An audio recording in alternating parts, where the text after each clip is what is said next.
इतिहास गवाह है कि बड़े युद्धों के केंद्र में अक्सर आर्थिक वजहें छिपी होती हैं। अभी तक ईरान जंग की वजह परमाणु डर माना जाता था, लेकिन अब एक्सपर्ट सवाल उठा रहे हैं कि क्या वाकई ट्रंप के ईरान पर हमले की वजह सिर्फ उनकी परमाणु शक्ति हासिल करने की कोशिश थी या फिर इसके मूल में आर्थिक वजह छिपी।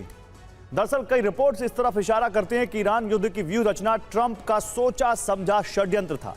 पर्दे के पीछे अमेरिकी राष्ट्रपति ने बेंजामिन नेतन्याहू के साथ मिलकर एक ऐसा प्लान तैयार किया जो अमेरिका और इजरायल के लिए शुद्ध लाभ साबित होने वाला है, और उसका ट्रेलर भी नजर आने लगा है। लेकिन युद्ध की यह व्यूह रचना क्या वाकई सिर्फ ईरान को परमाणु शक्ति हासिल करने से रोकना था, या फिर यह ट्रंप का वो षड्यंत्र था जिसके केंद्र में छिपा था दुनिया की तेल और गैस सप्लाई पर आधिपत्य हासिल करना और अमेरिका को दुनिया का सबसे बड़ा गैस तेल निर्यात देश बनाना। ट्रंप का पहला लक्ष्य ईरान के तेल संसाधनों पर कब्जा था। दूसरा लक्ष्य वैश्विक तेल और गैस सप्लाई अपने नियंत्रण में लेना था। तीसरा लक्ष्य इजरायल को एनर्जी सप्लाई का केंद्र बनाना था। तो डोनाल्ड ट्रंप के तेल के खेल को समझने के लिए आपको अमेरिका के शेल ऑयल को समझना जरूरी है, जिसका बड़ा भंडार अमेरिका के पास मौजूद है। अमेरिका के कुल तेल उत्पादन में शेल ऑयल करीब 65% से ज्यादा है। यह परंपरागत कच्चे तेल से बेहद अलग होता है। पारंपरिक तेल जमीन के नीचे बड़ी बड़ी अंडरग्राउंड झीलों या खुले गैप्स में तरल रूप में जमा होता है, जहां से उसे आसानी से खींच लिया जाता है। इसके विपरीत शेल ऑयल जमीन के बहुत नीचे स्थित कठोर परतदार चट्टानों के बारीक छेदों के अंदर फंसा होता है। ये तेल अपने आप बहकर नहीं आता। इसके लिए महंगी तकनीक का इस्तेमाल करना पड़ता है, जो तेल के उत्पादन को बेहद महंगा बना देती है। सऊदी अरब जैसे देशों में कुएं से एक बैरल तेल निकालने की लागत लगभग 10 से 20 डॉलर होती है। वहीं अमेरिका में मौजूद शेल ऑयल को निकालने में 45 से 55 डॉलर प्रति बैरल के बीच खर्च करना होता है, यानी लगभग 2 से 2.5 गुना, जिसका असर मुनाफे पर भी आता है। 28 फरवरी से पहले अंतर्राष्ट्रीय बाजार में कच्चे तेल के दाम 70 से 75 डॉलर प्रति बैरल के आसपास थे। इस भाव से अमेरिकी तेल कंपनियों का मुनाफा बेहद कम था, जबकि मार्च के बाद तेल के दाम 95 से 120 डॉलर प्रति बैरल के बीच रहे हैं, जिससे अमेरिकी तेल कंपनियों को मोटा मुनाफा हो रहा है। ऐसे में होर्मुज संकट के अलावा मोटा मुनाफा भी अमेरिका के तेल निर्यात में इजाफे की बड़ी वजह है।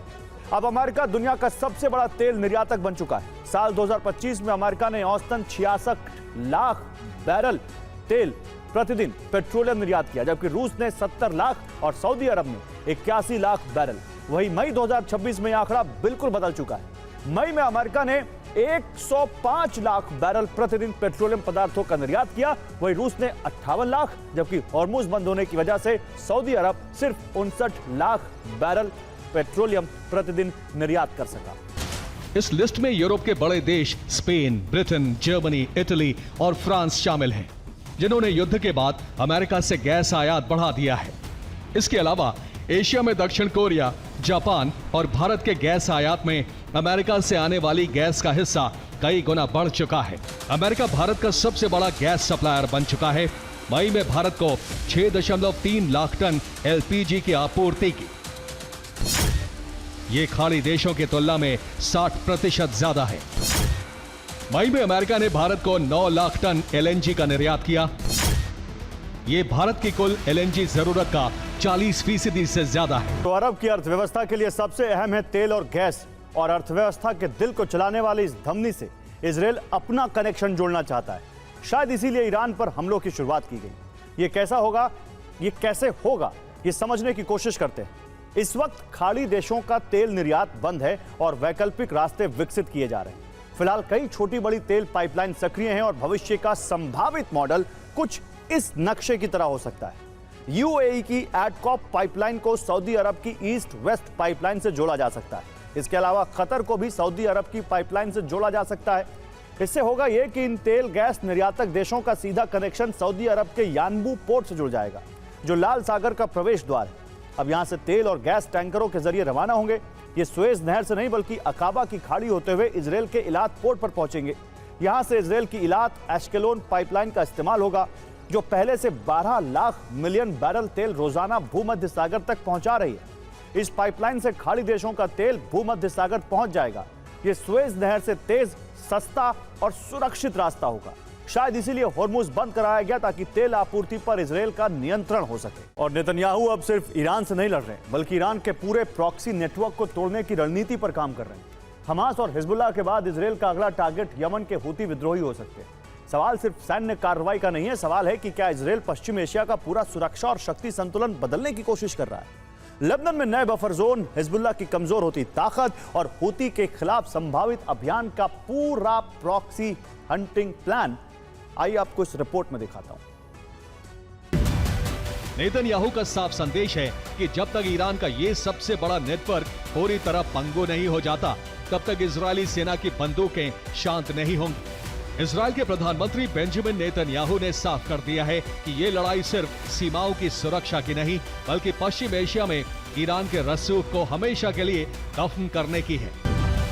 इजरायल मीडिया रिपोर्ट्स के मुताबिक इजरायल ने पहले प्रॉक्सी के सिर यानी ईरान पर सीधे हमले करके अपनी ताकत का एहसास कराया। जब ईरान बैकफुट पर आया तो उसके बाद शुरू हुआ ईरान के हाथ पांव काटने का सबसे बड़ा सैन्य अभियान, यानी इजरायल अब ईरान के पूरे प्रॉक्सी नेटवर्क की जड़ खोदने में जुट गया है। तो बफर जोन बनाने का मॉडल इजरायल ने गाजा में अपनाया था। इजरायल ने गाजा के 60% हिस्से पर नियंत्रण करके उसे समतल कर दिया है और अब ऐसे ही बफर जोन की झलक लेबनान में दिखाई दे रही है। फर्क सिर्फ इतना है कि इस बार लड़ाई हमास नहीं, हिजबुल्लाह के खिलाफ है। इस नक्शे पर इजरायल और लेबनान की अंतर्राष्ट्रीय सीमा को देखिए, फिर उसके आगे की पीली रेखा जो सीमा से 6 से 10 किलोमीटर अंदर तक खींची गई है वो देखिए। इजरायल इसे दोनों देशों के बीच बफर जोन कह रहा है। ये पीली रेखा देखिए और ये जो इजरायल है और ये जो पीली रेखा है इसके बीच का जो हिस्सा है। इजरायली सेना के नियंत्रण वाले इस इलाके का दायरा अब करीब 600 वर्ग किलोमीटर तक पहुंच चुका है। इस क्षेत्र के भीतर आने वाले अनेक गांव खाली हो चुके हैं और बहुत बड़ी संख्या में इमारतें और ढांचे नष्ट किए जा चुके हैं। आंकड़ों के मुताबिक यह इलाका लेबनान की कुल जमीन का करीब 10% हिस्सा है। इजरायल की रणनीति अब लितानी नदी तक इस बफर जोन को बढ़ाने की है, जिससे हिजबुल्लाह को सीमा से और पीछे धकेला जा सके। इसी रणनीति के तहत लितानी नदी पर बने कम से कम 6 प्रमुख पुलों को भी निशाना बनाया गया है। 1917 में जब इजरायल सिर्फ विचार था, तब से लेकर 1947 में संयुक्त राष्ट्र के 2 राष्ट्र में बांटने के प्रस्ताव तक, फिर 1948 में इजरायल बनने का नक्शा, इसके बाद 1967 में 6 दिन की जंग के बाद बदला नक्शा और फिर 1993 से 1995 के दौरान ओस्लो समझौते के बाद बना इजरायल का नक्शा बदलता ही रहा है। तो क्या इजरायल धीरे धीरे ग्रेटर इजरायल के नक्शे की तरफ बढ़ रहा है? लेबनान की जमीन पर जो नई रेखाएं खींची गई हैं, वो सिर्फ सैन्य नक्शे का हिस्सा नहीं है, बल्कि ये लकीरें अब पश्चिम एशिया की राजनीति को बदलने वाली नई हकीकत बन सकती है। यानी इजरायल का नक्शा एक बार फिर बदल सकता है। रॉयटर्स, गार्डियन और ले मोंड की रिपोर्टों के अनुसार पीली लाइन के भीतर मौजूद ज्यादातर गांव खाली हो चुके हैं। आईडीएफ ने कई गांवों की इमारतें और बुनियादी ढांचा तबाह कर दिया है। इजरायल का तर्क है कि यह हिजबुल्लाह के सैन्य ढांचे को खत्म करने के लिए किया गया। यानी नेतन्याहू की रणनीति सिर्फ एक दुश्मन को निशाना बनाने की नहीं, बल्कि ईरान से जुड़े पूरे प्रॉक्सी नेटवर्क को खत्म करने की है। इसीलिए गाजा से लेबनान और लेबनान से यमन तक संघर्ष का दायरा लगातार बढ़ता जा रहा है। इजरायल का दावा है कि इस पूरे नेटवर्क का केंद्र ईरान है, लेकिन हमास, हिजबुल्लाह और हूती तक इसके हाथ पैर फैले हुए हैं। गाजा में हमास को भारी नुकसान पहुंचाने के बाद इजरायल का पहला बड़ा लक्ष्य काफी हद तक कमजोर हो चुका है। इसके बाद फोकस लेबनान की तरफ गया, जहां हिजबुल्लाह लगातार हमले कर रहा है, और अब नजरें यमन पर टिक गई, जहां हूती विद्रोही इजरायल के लिए नई चुनौती बने हुए हैं। इजरायली अधिकारियों के बयानों से संकेत मिल रहे हैं कि आने वाले दिनों में यमन का नया मोर्चा खुल सकता है। हूती लंबे समय से सऊदी अरब के लिए सबसे बड़ा सुरक्षा संकट रहा है। नेतन्याहू जानते हैं कि अगर इजरायल ने यमन में घुसकर हूती की कमर तोड़ दी तो सऊदी अरब के साथ उसके रिश्ते हमेशा के लिए सुधर जाएंगे और दोनों देशों के बीच ऐतिहासिक समझौता मुमकिन हो सकेगा। और पुतिन बीते 52 महीने से जंग लड़ रहे हैं और इस लंबी जंग के पीछे रूस की तेल अर्थव्यवस्था है, जिसे तबाह करने का प्लान ज़ेलेंस्की तैयार कर चुके हैं। यूक्रेनी राष्ट्रपति ने रूस के ऊर्जा केंद्रों पर हमले तेज कर दिए हैं। बीते 24 घंटे में यूक्रेन ने तातारस्तान से लेकर क्रास्नोदर तक रूसी तेल रिफाइनरियों पर भीषण तबाही मचाई। तातारस्तान की सालाना तेल रिफाइनिंग क्षमता करीब 16 से 17 मिलियन टन है। यह रूस की सबसे बड़ी और आधुनिक रिफाइनरियों में से एक है। वहीं समारा तेल रिफाइनरी की क्षमता 8.5 मिलियन टन प्रति वर्ष के आसपास है। जबकि क्रास्नोदर तेल रिफाइनरी की क्षमता 6.25 मिलियन टन प्रति वर्ष है। इन रिफाइनरियों को नुकसान रूस के लिए बड़ा झटका माना जा रहा है। रूस की अर्थव्यवस्था तेल सप्लाई पर टिकी है। तेल रिफाइनरियां बर्बाद होने से सप्लाई रुक जाएगी। पैसे की कमी से रूस ज्यादा वक्त तक जंग नहीं लड़ पाएगा। इसके अलावा सेना को युद्ध के लिए बारूद के अलावा तेल भी चाहिए। सेना की तेल सप्लाई कटी तो पुतिन के जवान आगे नहीं बढ़ सकेंगे। तो एक तरफ डोनाल्ड ट्रंप का दावा है कि ईरान के साथ ऐतिहासिक एमओयू तैयार है और यूरोप में दस्तखत होने वाले हैं। दूसरी तरफ ईरान ने साफ कह दिया है कि अभी कुछ भी फाइनल नहीं है। पहले ट्रंप हमले की धमकी देते हैं, फिर कूटनीति का यू टर्न भी लेते हैं। ऐसे में क्या ईरान ने ट्रंप के पेपर प्लान को तबाह करने की योजना पहले ही तैयार कर ली? ऐसे में स्थिति संशय वाली है, क्योंकि इजरायल भी इस पूरी डील को शक की निगाह से देख रहा है। आखिर इस माइंड गेम का असली बॉस कौन है? आइए आपको इस रिपोर्ट में दिखाता हूं। अमेरिकी राष्ट्रपति डोनाल्ड ट्रंप ने दावा किया है कि अगले हफ्ते ईरान अमेरिका के बीच शानदार डील पर मोहर लगेगी। ईरान के विदेश मंत्रालय के प्रवक्ता इस्माइल बगाई ने ट्रंप के दावे का खंडन करते हुए साफ इनकार कर दिया कि अभी किसी समझौते पर अंतिम निर्णय नहीं लिया गया। ट्रंप ने यूरोप में डील पर मोहर लगने की भविष्यवाणी की है। ईरान ने कहा अभी कुछ भी तय नहीं है। फिर ट्रंप ने डील से जुड़ा बड़ा दावा करते हुए कहा कि हॉर्मुज स्ट्रेट खुलवाने के लिए यूरोपीय देश कोशिश कर रहे हैं। तेहरान ने साफ कर दिया कि ईरान अपनी रेड लाइन से कोई समझौता नहीं करेगा। इसकी वजह है कि ट्रंप ने ईरान पर सैन्य हमले आखिरी वक्त पर टाले। उसके बाद अमेरिकी राष्ट्रपति ने ईरान से बड़े समझौते का दावा कर दिया, जबकि बेंजामिन नेतन्याहू ईरान पर हमले चाहते हैं। इजराइल ईरान के साथ किसी भी तरह की डील के पक्ष में शुरू से ही नहीं है। तो एक तरफ वार्ता की उम्मीद, 2 दिन बाद जिनेवा में पीस प्लान पर सहमति होने के आसार, लेकिन इस बीच भी अरब का सुलगना बंद नहीं।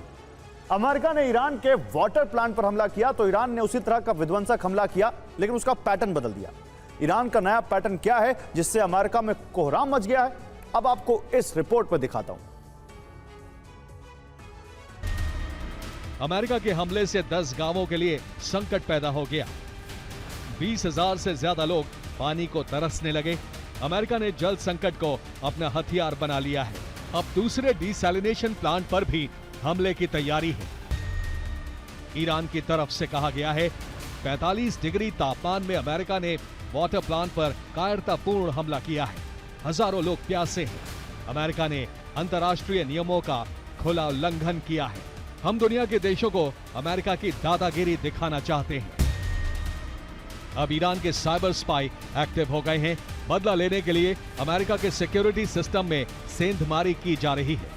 ईरान का सबसे खतरनाक हैकर ग्रुप हंजुला सक्रिय हो चुका है। कैलिफोर्निया के वाटर सिस्टम को हैक कर लिया, जिसकी पुष्टि ईरानी न्यूज एजेंसी तस्नीम ने की है। कुवैत की खर्ग से दूरी 170 किलोमीटर है। कुवैत में मीठे पानी के प्लांट पर निर्भरता 90% है।